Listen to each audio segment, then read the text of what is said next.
প্রশ্ন হচ্ছে খোমেনি মুসলিম কিনা, যেটা আপনি প্রশ্ন করেছিলেন। তো ইসলামে একজন ব্যক্তি মুসলিম হওয়া বা না হওয়াটা নির্ভর করে মূলত তার আকীদার উপরে। ইসলামের মৌলিক যে আকীদাগুলো রয়েছে, সে আকীদাগুলো যদি তার সঠিক থাকে তাহলে সে মুসলমান, আর যদি তার সে আকীদাগুলো সঠিক না থাকে তাহলে সে মুসলমান নয়। তো এটা তো সত্য যে খোমেনি বা যারা শিয়া রয়েছেন তাদের বেশিরভাগ আকীদাই আহলুস সুন্নাহ ওয়াল জামার আকীদার সাথে সামঞ্জস্যপূর্ণ। তবে এমন কিছু আকীদা আছে যে আকীদাগুলোর কারণে তারা শিয়া এবং তারা নিজেদেরকে শিয়া বলে দাবি করেন। আমরা তাদেরকে শিয়া বলি। এটা বিশেষ কিছু আকীদার কারণে। যে আকীদাগুলো যদি আমরা একে, একে আলোচনা করি তাহলে আমাদের কাছে পরিষ্কার হবে তারা মুসলমান কিনা। তবে শিয়া শিয়ারা মুসলিম এক বাক্যে বলে দেওয়া, আবার শিয়ারা কাফের এক বাক্যে বলে দেওয়া এটা সঠিক নয়। ইমামরা শিয়াদেরকে এক বাক্যে মুসলিম কিংবা এক বাক্যে কাফের বলেননি। এখানে আমি কিছু উদ্ধৃতি উল্লেখ করতে চাই। ইমাম ইবনে তাইমিয়া রাহিমাহুল্লাহ ওনার মিনহাজুস সুন্নাহ একটা কিতাব আছে। সেখানে তিনি শিয়াদের ব্যাপারে আলোচনা করেছেন। সেখানে শিয়া রাফিদা যারা, তাদের আলোচনা করতে গিয়ে ইমাম ইবনে তাইমিয়া লিখেছেন, আর রাফিদাতু মিন আজহালিন নাসি ওয়া আদাল্লিহিম ওয়া ফীহিম মান হুয়া কাফিরুন ওয়া ফীহিম মান হুয়া ফাসিকুন ওয়া লাইসু আলা কাওলিন ওয়াহিদিন। ইমাম ইবনে তাইমিয়া রাহিমাহুল্লাহ এখানে পরিষ্কার উল্লেখ করলেন যে রাফিদা শিয়া যারা, তারা হলো মানুষের মধ্যে সবচেয়ে জাহিল। এরা হলো সবচেয়ে মূর্খ। ওয়া আদাল্লিহিম, এবং তাদের মধ্যে সবচেয়ে পথভ্রষ্ট হলে রাফিদা। এরা হলো সবচেয়ে পথভ্রষ্ট। এরপর ইমাম ইবনে তাইমিয়া বলতেছেন, "ওয়াফীহিম মান হুয়া কাফিরুন ওয়াফীহিম মান হুয়া ফাসিকুন।" তাদের মধ্যে কেউ আছে কাফের আর কেউ আছে ফাসিক। ওয়ালাইসু আলা কাওলিন ওয়াহিদিন। তাদের সবার মতাদর্শ এক না। ইমাম ইবনে তাইমিয়া রাহিমাহুল্লাহ এখানে যেটা উল্লেখ করলেন যে শিয়াদেরকে এক বাক্যে কাফের, এক বাক্যে মুসলমান এটা বলা যাবে না। তাদের মধ্যে কাফেরও আছে, মুসলমানও আছে। তাদের আকীদার ভিত্তিতে তাদের কুফরি যদি প্রমাণিত হয় তাহলে তারা কাফের, আর যদি তাদের কুফরি প্রমাণিত না হয় আ তাহলে তারা কাফের হবে না। বিষয়টি এরকম। তো খোমেনি যিনি আছেন, যিনি মারা গেছেন, তো তিনি কোন শিয়া সেটা আমাদের বোঝা উচিত। তিনি হলেন শিয়া ইসনা আশারিয়া, যেটা ইরানের রাষ্ট্রীয়ভাবে আ আ স্বীকৃত, বা রাষ্ট্রীয় পর্যায়ে তারা যে মতাদর্শ লালন করে বা মতাদর্শ তারা প্রচার করে, সেটা হচ্ছে খোমেনিরা যেটা প্রচার করে সেটা হলো শিয়া ইসনা আশারিয়া। অর্থাৎ এরা ১২ ইমামে বিশ্বাস করে। তো এদের কয়েকটি আকীদা আমি এখানে উল্লেখ করতে চাই। তাদের বিভিন্ন কিতাব থেকে আমি উল্লেখ করব। তো এর আলোকে এটা পরিষ্কার হবে যে তাদেরকে মুসলমান বলা যাবে কিনা, সেটা যারা দর্শক আছেন আপনারাই বিচার করবেন। তো শিয়াদের একটা কিতাব আছে বিহারুল আনওয়ার। বিহারুল আনওয়ার কিতাবের আ ২২ নং আ আ জিলদে ২২ নং খণ্ডে তারা উল্লেখ করেছে, ইরতাদ্দান নাসু বা'দান নবী সাল্লাল্লাহু আলাইহি ওয়াসাল্লাম ওয়া আলুহু ইল্লা সালাসাতুন। তারা উল্লেখ করেছে যে নবী করিম সাল্লাল্লাহু আলাইহি ওয়াসাল্লামের ইন্তেকালের পরে সবাই মুরতাদ হয়ে গেছে। এমনকি নবীজির যে পরিবার, তারাও মুরতাদ হয়ে গেছে ইল্লা সালাসাতুন, তবে ৩ ব্যক্তি ছাড়া। তারা যে নির্দিষ্ট ৩ জনের কথা বলে, সেই ৩ জন ছাড়া বাকি সব মুরতাদ হয়ে গেছে। এটা হলো তাদের আকীদা। এটা সরাসরি কোরআনুল কারীমের অসংখ্য আয়াতের সাথে সাংঘর্ষিক তাদের এই আকীদাটা। তার মধ্যে একটা আয়াত আমি এখানে পাঠ করছি। আ ন আল্লাহ তাআলা কোরআনুল কারীমের মধ্যে ইরশাদ করেন, সূরা তাওবার আয়াত ১১ নং পারা ২ নং পৃষ্ঠায়, পৃষ্ঠার শুরুতে আয়াতটা রয়েছে। আল্লাহ তাআলা ইরশাদ করেন, "ওয়াস-সাবিকুনাল আউয়ালুনা মিনাল মুহাজিরিন ওয়াল আনসারি ওয়াল্লাযিনা ইত্তাবাউহুম বিইহসানিন রাদিয়াল্লাহু আনহুম ওয়া রাদু আন।" আল্লাহ তাআলা এখানে ইরশাদ করতেছেন, "ওয়াস-সাবিকুনাল আউয়ালুনা মিনাল মুহাজিরিন ওয়াল আনসার।" মুহাজির এবং আনসারদের মধ্য থেকে যারা আ সাবিকিন রয়েছেন, যারা প্রথমে ইসলাম গ্রহণ করেছেন, তাদের ব্যাপারে আল্লাহ তাআলা পরে বলতেছেন, রাদিয়াল্লাহু আনহুম ওয়া রাদু আন। আল্লাহ তাআলা তাদের প্রতি সন্তুষ্ট হয়ে গেছেন এবং তারাও আল্লাহ তাআলার প্রতি সন্তুষ্ট হয়ে গেছেন। তো শিয়ারা যে বলে নবীজির ইন্তেকালের পরে তারা মুরতাদ হয়ে গেছে, সবাই গণহারে তারা এই কথা বলে ৩ জন ব্যক্তি ছাড়া। এই আয়াতের সাথে তাদের এই আকীদা সাংঘর্ষিক, পুরোপুরি সাংঘর্ষিক। এরকম আরো অসংখ্য আয়াত আছে। আল্লাহ তাআলা অসংখ্য জায়গায় সাহাবায়ে কেরামের ব্যাপারে বলেছেন। সূরা হুজুরাতের মধ্যে বলেছেন। আরো বিভিন্ন সূরা মুম আ আ তারপরে সূরা বাইয়িনার মধ্যে বলেছেন সাহাবায়ে কেরামের ব্যাপারে যে আল্লাহ তাআলা তাদের প্রতি সন্তুষ্ট হয়ে গেছেন। এবং সূরা হুজুরাতের মধ্যে আল্লাহ তাআলা বলেছেন, উলাইকাল্লাযিনা আমতাহানাল্লাহু কুলুবাহুম লিত-তাকওয়া। আমি সাহাবাদের অন্তরটাকে তাকওয়ার জন্য, ঈমানের জন্য আমি তাদের অন্তরটাকে পরীক্ষা করে নিয়েছি। আল্লাহ তাআলা পরীক্ষা করে নিয়েছেন এবং তারা সেই পরীক্ষায় উত্তীর্ণ হয়েছেন। এরপর আল্লাহ তাআলা তাদের প্রতি সন্তুষ্ট হয়ে গেছেন। এই পর্যায়ে এসে এই কথা বলার কোন সুযোগ নাই যে সাহাবায়ে কেরাম নবীজির ইন্তেকালের পরে মুরতাদ হয়ে গেছেন। এরপরে তাদের আরেকটা কিতাব আছে আল কাফি। আল কাফি, তারা সেখানে কিতাবুল হুজ্জা একটা অধ্যায় আছে। সেই অধ্যায়ের মধ্যে তারা লিখেছে, ইন্নাল আইম্মাতা ইয়ালামুনা মা কানা ওয়া মা ইয়াকুন। ইমামরা, তাদের যে ১২ ইমাম আছে, এই ১২ ইমাম তারা এক কথায় বললে গায়েব জানে। যা হইছে, যা হবে সবকিছু সম্পর্কে জানে। তো কোন ব্যক্তি যদি এই দাবি করে যে, এমনকি আল্লাহ রাসূল সাল্লাল্লাহু আলাইহি ওয়াসাল্লামের ব্যাপারেও যদি দাবি করে যে নবী করিম সাল্লাল্লাহু আলাইহি ওয়াসাল্লাম বেলাও আছে তা কোন মাধ্যম ছাড়া গায়েব জানেন, এই কথা যদি কেউ দাবি করে তার ঈমান থাকবে না। পরিষ্কার তার ঈমান থাকবে না। কোন ব্যক্তি যদি আল্লাহ রাসূল সাল্লাল্লাহু আলাইহি ওয়াসাল্লামের ব্যাপারেও এই দাবি করে যে নবীজি বেলাও আছে তা গায়েব জানেন, অর্থাৎ আল্লাহ তাআলা তাকে জানানো ছাড়া তিনি জানেন অদৃশ্যের সংবাদ, এরকম কেউ যদি দাবি করে স্বয়ং নবীজির ব্যাপারে, তাহলেও তার ঈমান থাকবে না। তো এই শিয়ারা তাদের ১২ ইমামের ব্যাপারে তারাই দাবি করে যে ১২ ইমাম তারা গায়েব জানতেন। আল্লাহ তাআলা যেমন গায়েব জানেন, সেরকম বিহারুল আনওয়ারে আরেক জায়গায় উল্লেখ আছে, ইন্নাল আইম্মাতা আফদালু মিন জামিইল আম্বিয়া সিওয়া নাবিয়িনা সাল্লাল্লাহু আলাইহি সাল্লাম, তারা লিখতেছে যে তাদের ইমামরা সকল নবীদের থেকে শ্রেষ্ঠ, সকল নবীদের থেকে তাদের ইমামদের মর্যাদা বেশি।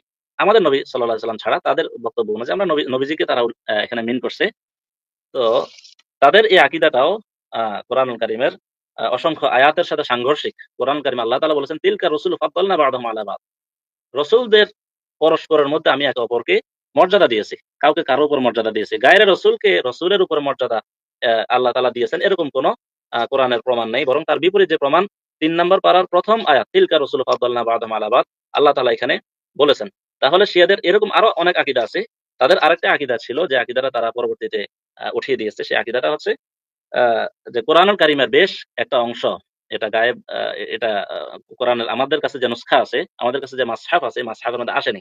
এটা পরবর্তীতে তারা রাষ্ট্রীয়ভাবে সেটাকে তারা বলছে না, এটা ভুল আকীদা। তারা এটা সংশোধন করছে। তারা বর্তমান যে কোরআন আছে সে কোরআন সঠিক। কোরআনের মধ্যে পূর্ণ কোরআন চলে আসছে, তারাই বিশ্বাস করে। তবে তাদের, আমি যে আগে ৩ টা আকীদা উল্লেখ করলাম, এই ৩ টা আকীদা সহ তাদের আরো কিছু আকীদা আছে।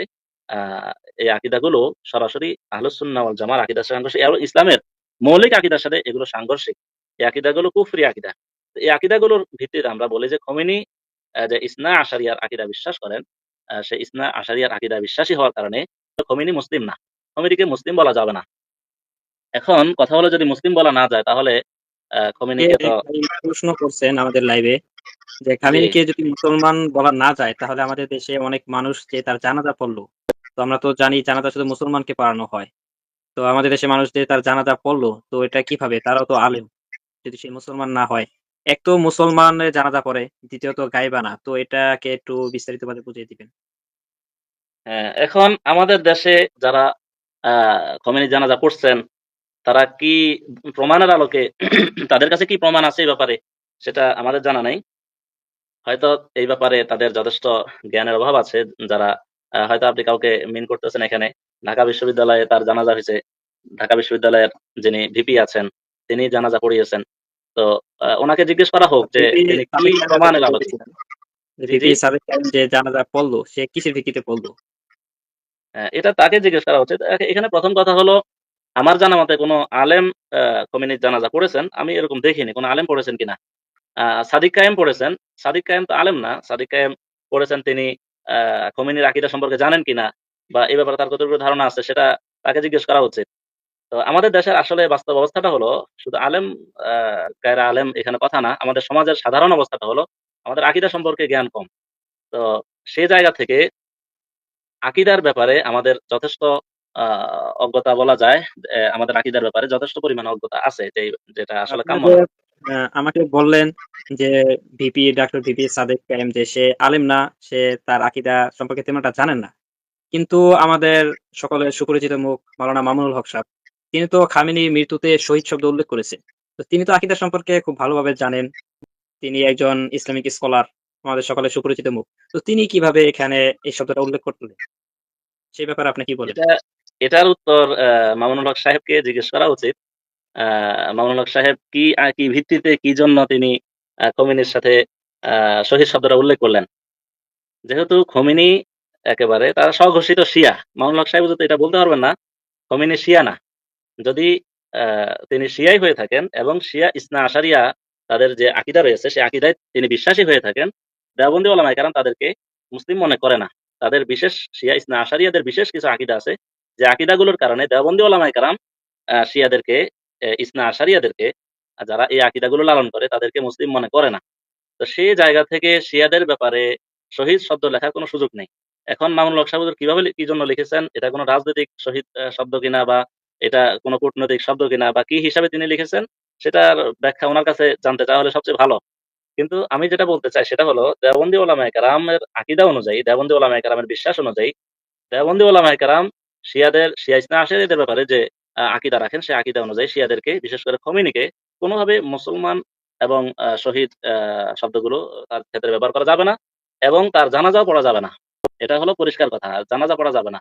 আল্লাহ তাআলা কোরআন কারিমে বলেছেন, ওয়ালা তুসাল্লি আলা আহাদিম মিনহুম, মুনাফিকদের কথা বলা হয়েছে যে আপনি মুনাফিকদের জানাজা পড়বেন না। কাফেরদের জানাজা পড়া যাবে না। কাফেরদের জানাজা পড়া যাবে না, কাফেরদের জন্য দোয়া করা যাবে না। ইব্রাহিম আলাইহিস সালাম এর আলোচনা করতে গিয়ে আল্লাহ তাআলা সূরা তাওবার মধ্যে আলোচনা করেছেন যে, মা কানা লিন নাবিয়্যি ওয়াল্লাযিনা আমানু আন ইস্তাগফিরু লিল মুশরিকিন।